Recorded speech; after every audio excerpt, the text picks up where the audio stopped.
मैं आता हूँ तेरे पास, प्रभु यीशु मेरे मसीह, मेरे पापों के लिए ही उधार दे मसीह। मैं आता हूँ तेरे पास, प्रभु यीशु मेरे मसीह, मेरे पापों के लिए ही उधार दे मसीह।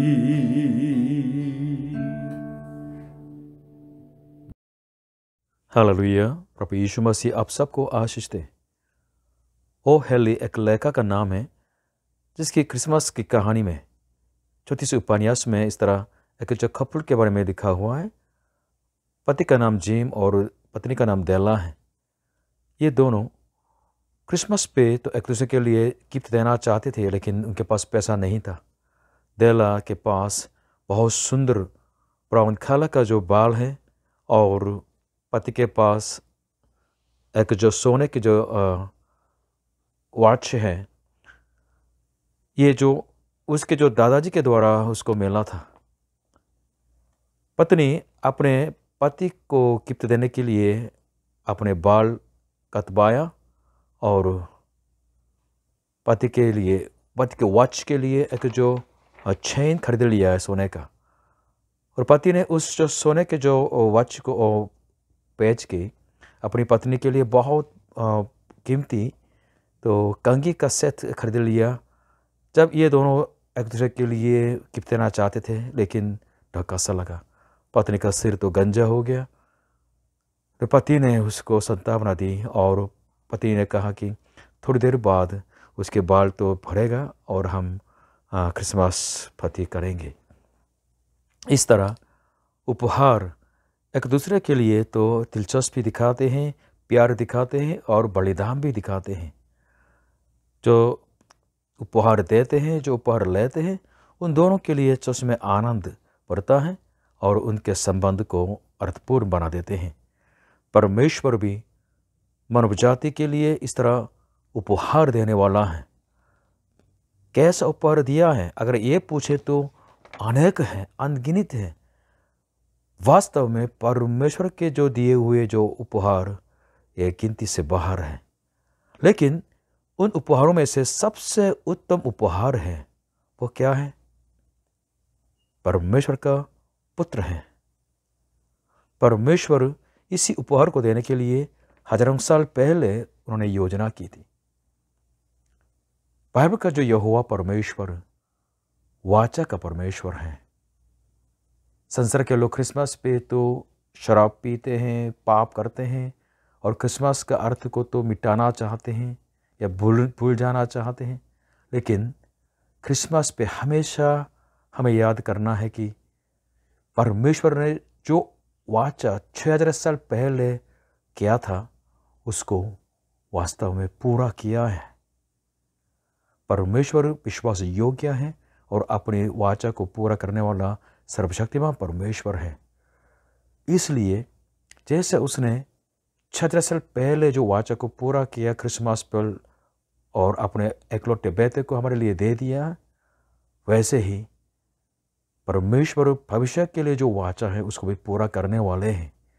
जो प्रभु यीशु पर विश्वास करते हैं उनको पुनरुत्थान मिलेगा, उद्धार मिलेगा, अनंत जीवन मिलेगा और स्वर्ग मिलेगा। ये वादा भी पूरा करेंगे। इसलिए बाइबल के अंदर जो परमेश्वर के वादे हैं उन पर विश्वास रखते हैं वे लोग हमेशा के लिए धन्य हैं। हम जाने कि परमेश्वर का सबसे उत्तम उपहार यानी एक पुत्र, वो है कौन? क्रिसमस, पहला क्रिसमस यानी प्रभु यीशु के इस दुनिया में आगमन, उस दिन के तैयार के लिए परमेश्वर ने 6000 साल पहले उन्होंने वादा किया था। उत्पत्ति 3:15 में इस तरह लिखा है, जब परमेश्वर मनुष्य के पाप की वजह से तो सजा देते थे और शैतान के विरोध में भी उन्होंने ये कहा था कि उत्पत्ति 3:15 में, और मैं तेरे और इस स्त्री के बीच में और तेरे वंश और इसके वंश के बीच में बैर उत्पन्न करूँगा। वह तेरे सिर को कुचल डालेगा और तू उसकी एड़ी को तसेगा। क्यों पुत्र है? क्योंकि परमेश्वर के विरोध में मनुष्य ने पाप किया है, इसलिए पापी मनुष्य के लिए प्रायश्चित की आवश्यकता होती है निर्दोष मनुष्य के द्वारा। इसलिए परमेश्वर ने उत्पत्ति 3:15 में वादा किया कि वो स्त्री का जो वंश को भेजेंगे और वो इस दुनिया में आके सर्प यानी शैतान के सिर को कुचल डालेंगे और मनुष्यों को पाप और मृत्यु और शैतान से स्वतंत्र करेंगे और शैतान के कामों को ख़त्म कर देंगे। इस वादा को परमेश्वर ने 6,000 साल पहले किया था। मनुष्य तो वादे को भूल जाते हैं, लेकिन परमेश्वर अपने वादे को नहीं भूलते। वो सचमुच में याद करते हुए अपने ठीक समय पर पूरा करते हैं। 6,000 साल पहले उन्होंने वादा किया और अभी से 2007 साल पहले यशायाह नबी के भविष्यवाणी के द्वारा उन्होंने ऐसे वर्णन किया कि वो स्त्री का वंश वास्तव में एक पुत्र के रूप में वर्णन किया है। वो पुत्र आएगा तो जो पीड़ा में है, जो अंधकार में है, उनको ज्योति मिलेगी और ये लोग महिमा को देखेंगे। और टाइम बीतने के बाद करीब 700 साल के बाद जैसे वादा किया वैसे ही परमेश्वर का पुत्र इस दुनिया में आया। यह है पहला क्रिसमस। आज का वचन यशायाह की किताब 9 अध्याय 1 से 2 और 6 से 7 तक। तो भी संकट भरा अंधकार जाता रहेगा। पहले तो उसने जबूलून और नप्ताली के देशों का अपमान किया, परंतु अंतिम दिनों में ताड़ की ओर यरदान के पार के अन्य जातियों के गलील को महिमा देगा। जो लोग अंधियारे में चल रहे थे उन्होंने बड़ा उजियाला देखा, और जो लोग घोर अंधकार में भरे हुए मृत्यु के देश में रहते थे उन पर ज्योति चमकी। क्योंकि हमारे लिए एक बालक उत्पन्न हुआ, हमें एक पुत्र दिया गया है और प्रभुता उसके कंधे पर होगी, और उसका नाम अद्भुत युक्ति करने वाला, पराक्रमी परमेश्वर, अनंतकाल का पिता और शांति का राजकुमार रखा जाएगा। उसकी प्रभुता सर्वदा भरती रहेगी और उसकी शांति का अंत न होगा। इसलिए वे उसको दाऊद की राजगादी पर इस समय से लेकर सर्वदा के लिए न्याय और धर्म के द्वारा स्थिर किए और संभाले रहेगा। सेनाओं के यहोवा की धुन के द्वारा यह हो जाएगा। इस वचन के अनुसार परमेश्वर का जो पुत्र हैं वास्तव में संसार के आशा हैं। अंधकार से उजाला में लोगों को लाएंगे और निंदा से भरे हुए जीवन में से सचमुच में लोग महिमा को देखेंगे। और वो पुत्र वास्तव में राजा हैं। प्रभु यीशु मसीह इस दुनिया में परमेश्वर के राज्य को स्थापित करने वाला है। खोड़िया एक दिन गायब हो जाएगा, अमेरिका भी गायब हो जाएगा, इंडिया भी गायब हो जाएगा। सनातन के लिए, अनंतकाल के लिए कौन सा देश रह जाएगा ये पूछेंगे तो स्पष्ट है, परमेश्वर को राज्य ही रह जाएगा। इस संसार के पृथ्वी के जो अधिकार और राज्य का अंत होता है, परंतु प्रभु यीशु सदा के लिए राजा बनेगा। इसलिए यहाँ 7वीं में लिखा है, प्रभुता उसके कंधे पर होगी, उसकी प्रभुता सर्वदा बढ़ती रहेगी और उसकी शांति का अंत न होगा, और वो उसको दाऊद की राजगादी पर बिठाएगा। परमेश्वर का पुत्र का राज्य अनंतकाल के लिए है। इसको परमेश्वर पूरा करेंगे और परमेश्वर प्रभु यीशु को ऊंचा करेंगे किया है। इसलिए सारे लोग प्रभु यीशु के सामने घुटने देखेंगे और छिप से अंगीकार करेंगे, क्योंकि वो प्रभुओं का प्रभु है, राजाओं का राजा है। इसलिए मानव जाति के लिए सबसे उत्तम उपहार है वास्तव में स्त्री के वंश के रूप में आने वाले थे। और वास्तव में वो कौन था? एक पुत्र था, और वो वास्तव में निर्दोष व्यक्ति था। इसको पूरा करने के लिए परमेश्वर ने एक कुमारी को चुन लिया है ताकि वो स्त्री का वंश आ सके। इसलिए प्रभु यीशु मसीह कोई पुरुष का पुत्र नहीं वरन स्त्री का वंश है, शारीरिक तौर से उसके पिता नहीं है। अभी से 2020 साल पहले फर्स्ट क्रिसमस के आने से पहले ये खबर वास्तव में स्वर्गदूत के द्वारा एक कुमारी के पास पहुंच गया। लूका रचित 1 अध्याय 26 से लेकर 21 तक 6वें महीने में परमेश्वर की ओर से जिब्राइल स्वर्गदूत गलील के नासरत नगर में एक कुमारी के पास भेजा गया जिसकी मांगनी यूसुफ नाम दाऊद के घराने के एक पुरुष से हुई थी। उस कुमारी का नाम मरियम था और स्वर्गदूत ने उसके पास भीतर आकर कहा, आनंद और जय तेरी हो जिस पर ईश्वर का अनुग्रह हुआ है, प्रभु तेरे साथ है। वह उस वचन से बहुत घबरा गई और सोचने लगी कि यह किस प्रकार का अभिवादन है। स्वर्गदूत ने उससे कहा, हे मरियम, भयभीत न हो, क्योंकि परमेश्वर का अनुग्रह तुझ पर हुआ है और देख तू गर्भवती होगी और तेरे एक पुत्र उत्पन्न होगा, तो उसका नाम यीशु रखना। तो आगे इस तरह भी लिखा है 32 के से आगे, वह महान होगा और परम प्रधान का पुत्र कहलाएगा और प्रभु परमेश्वर उसको उसके पिता दाऊद का सिंहासन उसको देगा और वह याकूब के घराने पर सदा राज्य करेगा और उसके राज्य का अंत न होगा। लेकिन मरियम तो कुमारी थी, वो कोई पुरुष को नहीं जानने वाली थी, तो ये कैसे हो सकता है? तो इस तरह पूछा था, मैं तो पुरुष को जानती ही नहीं। तब क्या बोला स्वर्गदूत ने? यह बोला कि पवित्र आत्मा तुझ पर उतरेगा और परमप्रधान की सामर्थ्य तुझ पर छाया करेगी, इसलिए वह पवित्र जो उत्पन्न होने वाला है परमेश्वर का पुत्र कहलाएगा। मतलब यह है कि कुमारी मरियम के गर्भ के अंदर परमेश्वर ने एक विशेष देह को तैयार करने वाले थे ताकि परमेश्वर का जो पुत्र उस देह को धारण करे। ये क्यों जरूरी है? क्योंकि अगर शारीरिक रीति से एक पुरुष और एक स्त्री के यौन संबंध के द्वारा कोई आदमी पैदा हो जाता है, ये तो पापी कहलाया जाता है, आदम की संतान है। इसलिए शुरू से सजर से पहले परमेश्वर ने वादा किया कि जो उद्धारकर्ता के रूप में इस दुनिया में आने वाला है वो स्त्री का वंश कहलाने वाला है। स्त्री का वंश, कोई आदमी का बेटा नहीं। इसलिए प्रभु यीशु के देह शुरू से पवित्र आत्मा के द्वारा बनाए गए विशेष देह हैं और जिसमें पाप नहीं है। हमारे पाप के प्रायश्चित होने के लिए निर्दोष देह को इस तरह परमेश्वर ने तैयार किया था। लेकिन उसको क्या कहा? परमेश्वर का पुत्र, परम प्रधान का पुत्र, और उसका नाम भी यीशु रखने के लिए बोला है। यीशु का मतलब भी है कि अपने जाति को, प्रजा को उनके पापों से बचाने वाले। परमेश्वर ने दाऊद के राजगादी को उसको दे दिया है, इसलिए प्रभु यीशु यहूदियों का राजा के रूप में आया। हाँ, बाइबल कहते हैं प्रभु यीशु राजाओं का राजा है और प्रभुओं का प्रभु है। इसलिए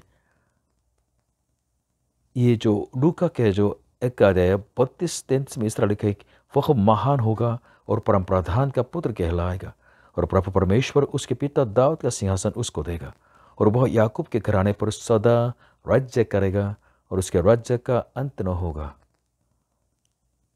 प्रभु यीशु कोई मनुष्य के देशों के राजा बनने के लिए नहीं आए, वरन जो अनदेखी राज्य है, आत्मिक राज्य है, गॉड्स किंगडम, उसके अंदर राजा बन के आए हैं और हर जो पापी को जो विश्वास रखते हैं प्रभु यीशु पर अपने राज्य में प्रवेश कराते हैं। इस्राएल जाति को इसके बारे में मालूम ज़्यादा नहीं था, लेकिन परमेश्वर ने विशेष जनों को पूर्व से बुलाया।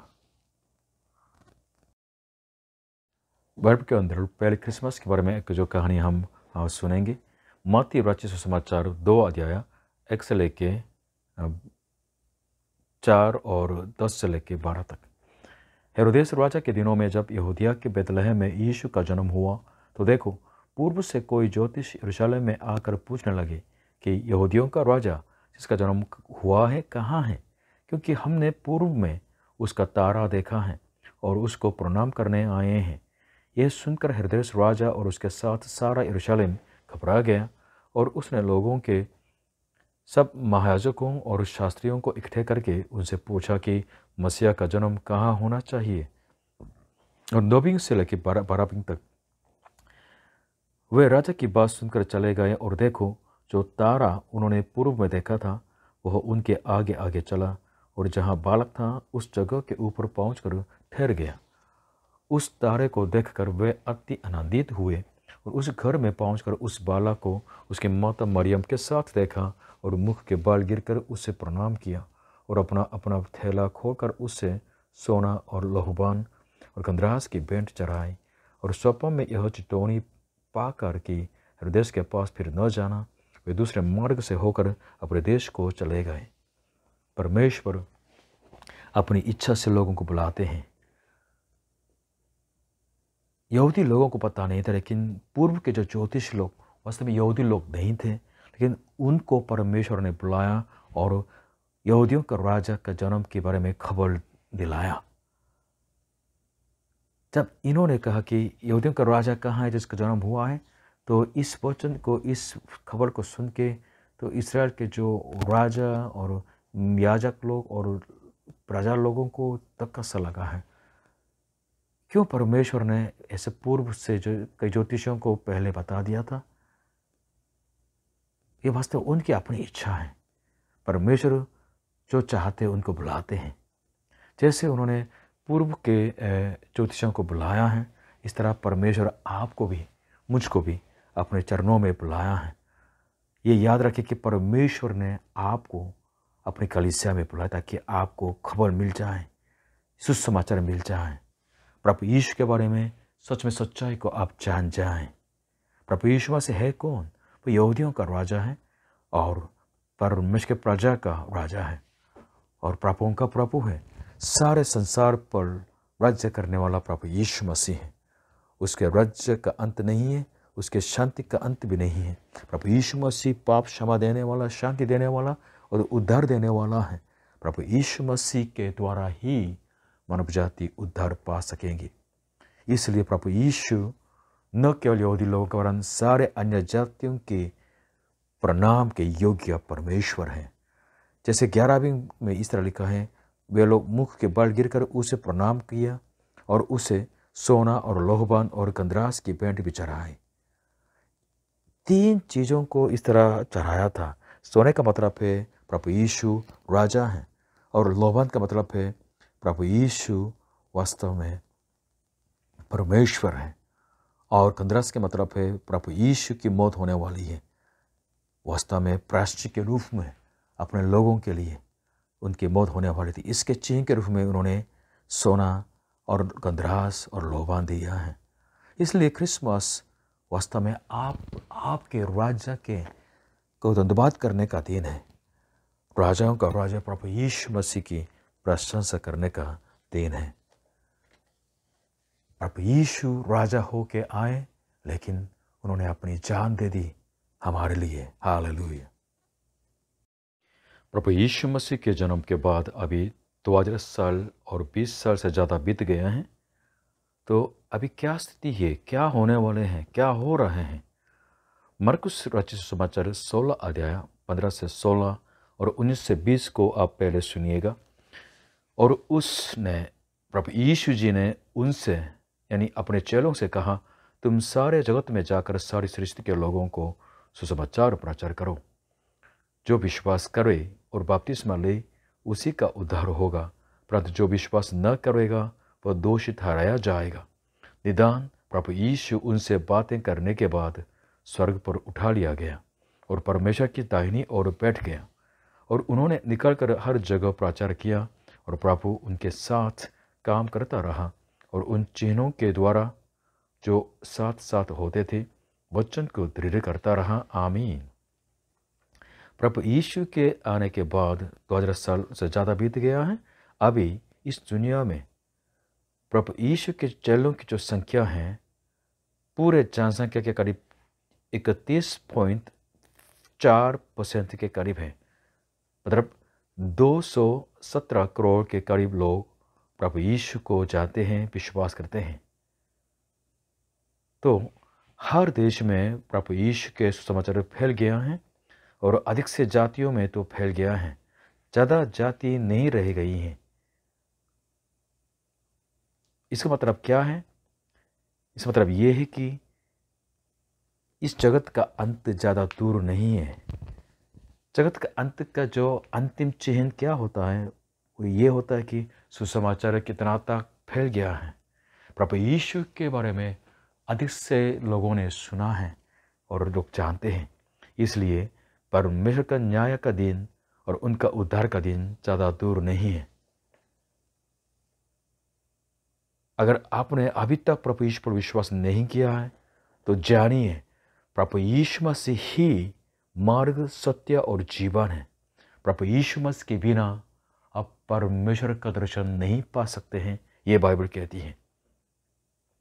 अगर आपने प्रभु यीशु पर विश्वास किया है तो शीघ्रता से इस सुसमाचार को बांटे, अपने परिवार को, रिश्तेदारों को, दोस्तों को, अपनी जाति को बचाना है। प्रभु यीशु के बिना हम परमेश्वर पिता के पास नहीं पहुंच सकते हैं। प्रतीक काम 16 अध्याय 31 में भी इस तरह लिखा है। उन्होंने कहा, प्रभु यीशु मसीह पर विश्वास कर तो तू और तेरा घराना उद्धार पाएगा। यूहन्ना 1:12 में भी इस तरह लिखा है कि परंतु जितनों ने उसे यानी प्रभु यीशु को ग्रहण किया, उसने यानी प्रभु यीशु ने उन्हें परमेश्वर के संतान होने का अधिकार दिया, अर्थात उन्हें जो उसके नाम पर विश्वास रखते हैं। ये साल पूरा होने से पहले, ये दिन पूरा होने से पहले आपको करना है, अपने पापों का पश्चाताप करना है, मन फिराना है और प्रभु यीशु पर विश्वास करना है। प्रभु यीशु ने आपके पापों के लिए मरा और जी उठा।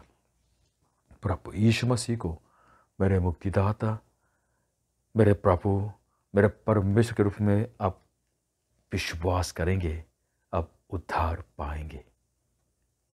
और बाइबल अंतिम दिनों का दर्शन कई जगहों में दिखाती है। एक उदाहरण है प्रकाशवाक्य 7 अध्याय 4 पद और 9 से 10 तक।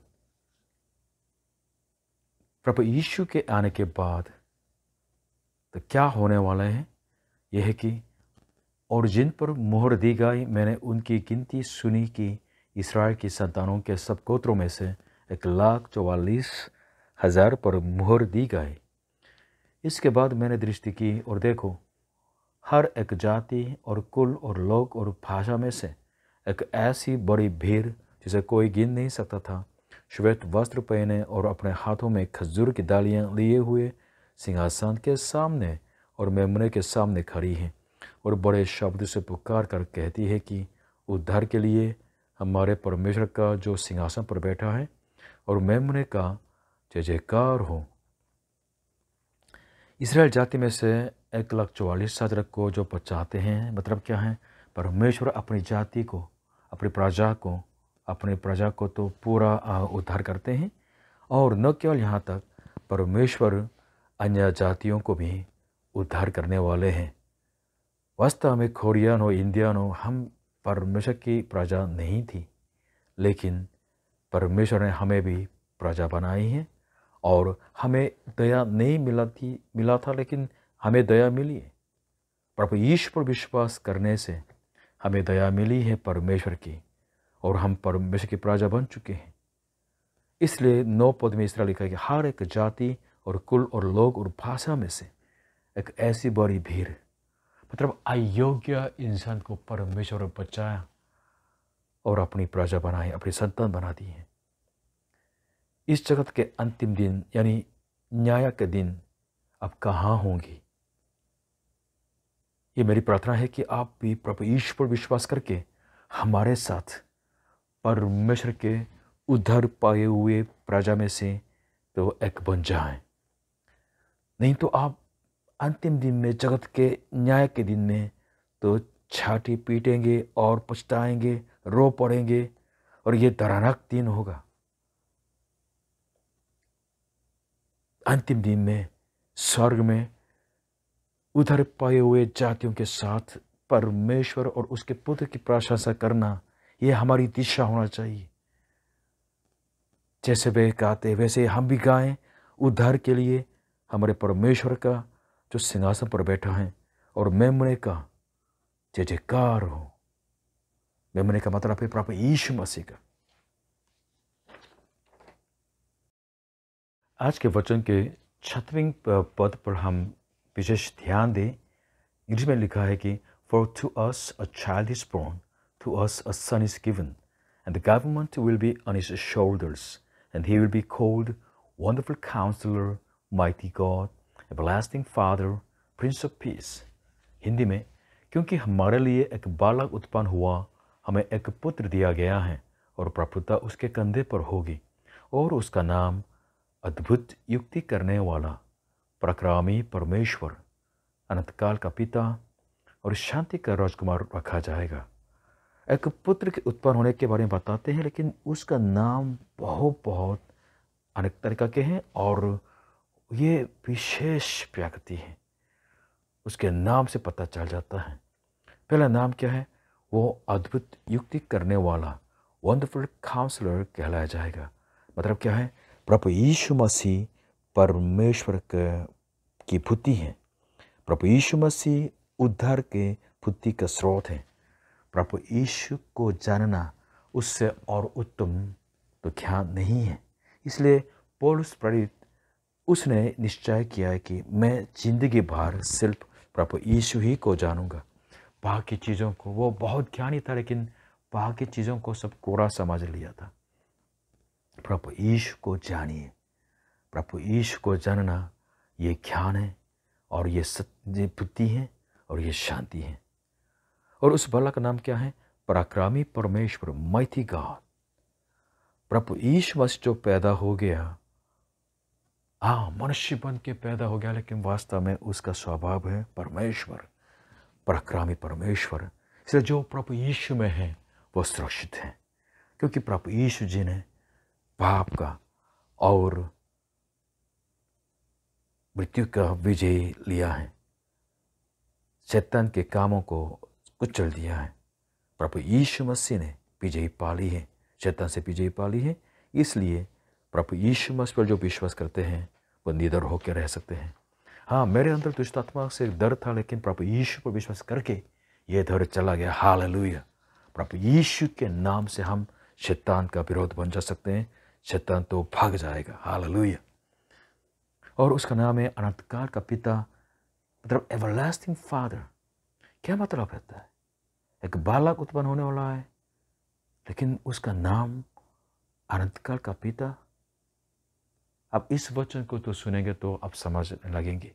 प्रभु जी ने कहा था कि जिसने मुझे देखा है उसने पिता को देखा है। और कुलुसियों के 1 अध्याय 15 पद में इस तरह लिखा है, वह यानी प्रभु यीशु तो अदृश्य परमेश्वर का प्रतिरूप है। इंग्लिश NIV में इस तरह लिखा है, He is, Jesus is the image of the invisible God। इसका मतलब क्या है? मतलब यह है कि अगर आप सचमुच में जीवित परमेश्वर, सत्य परमेश्वर को जानना चाहते हैं तो क्या करना है?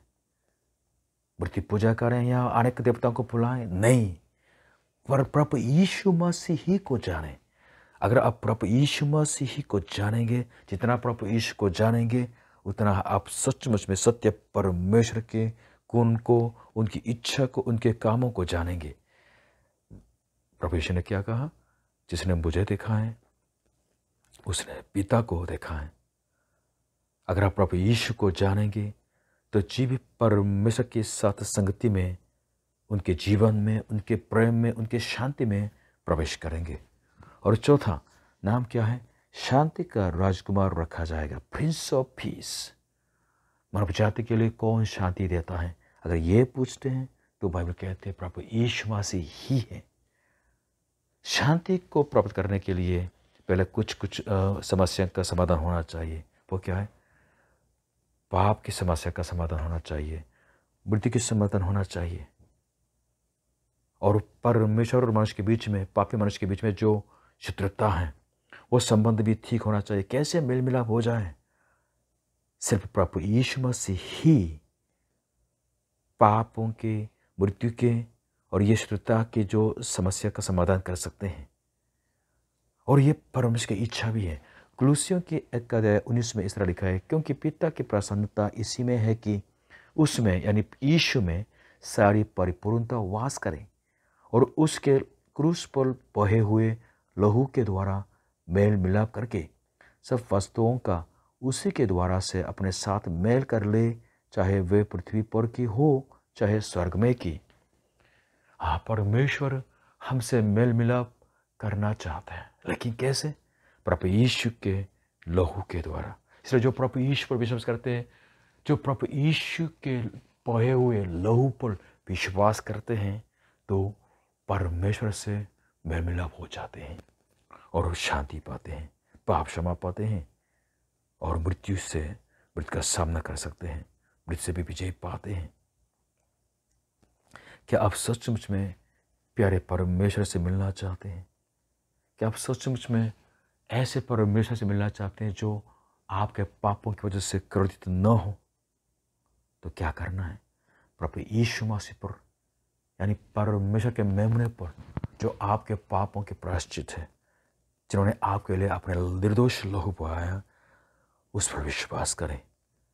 प्रभु यीशु मसीह के लहू आपको धांपेंगी तो आप सच में शुद्ध किए जाएंगे, पवित्र किए जाएंगे और परमेश्वर के प्रेम को अपनाएंगे। Hallelujah, hallelujah. अभी से 2020 साल पहले फर्स्ट क्रिसमस पे परमेश्वर ने अपने पुत्र को दे दिया, अपने इकलौता पुत्र को दे दिया। लेकिन ये पुत्र वास्तव में 6,000 साल पहले वादा किया गया स्त्री का वंश था, हमारा उद्धारकर्ता के रूप में आने वाला था। वो आ चुके और वो आके हमारे लिए हमारे पापों के प्रायश्चित के रूप में क्रूस पर अपनी जान दे दी। परमेश्वर ने हमारे लिए अपने इकलौते पुत्र भी नरक छोड़ा और हमारे लिए परम उपहार के रूप में दे दिया है। इसका मतलब है कि परमेश्वर ने अपने आप को हमारे लिए दे दिया। इसलिए प्रभु यीशु मसीह आपके लिए परमेश्वर का परम बलिदान है। प्रभु यीशु मसीह आपके लिए परमेश्वर का परम उपहार है। प्रभु यीशु मसीह आपके लिए परमेश्वर का परम प्रेम है। सृजनहार होने के नाते अपने सृष्टि के गर्भ के द्वारा ही पैदा होके देह धारण किया है। परमेश्वर क्यों इस तरह किया? क्योंकि परमेश्वर हमारे बीच में सदा के लिए रहना चाहते हैं, हम जैसे बनना चाहते हैं। इसलिए उसके नाम दूसरा इस तरह रखा गया कि इम्मानुएल, मतलब परमेश्वर हमारे साथ। 2020 साल पूरे होने से पहले आप इस परम उपहार को अपनाएं जो परमेश्वर आपको देना चाहते हैं, यानी प्रभु यीशु पर विश्वास करके सदा के लिए आपके साथ रहने वाला परमेश्वर से मिले और उनके संतान बन जाएं, ताकि आप भी सदा के लिए परमेश्वर संग संग रहें। पहले यूहन्ना 5:12 में इस तरह लिखा है, जिसके पास पुत्र है उसके पास जीवन है, जिसके पास परमेश्वर का पुत्र नहीं उसके पास जीवन भी नहीं।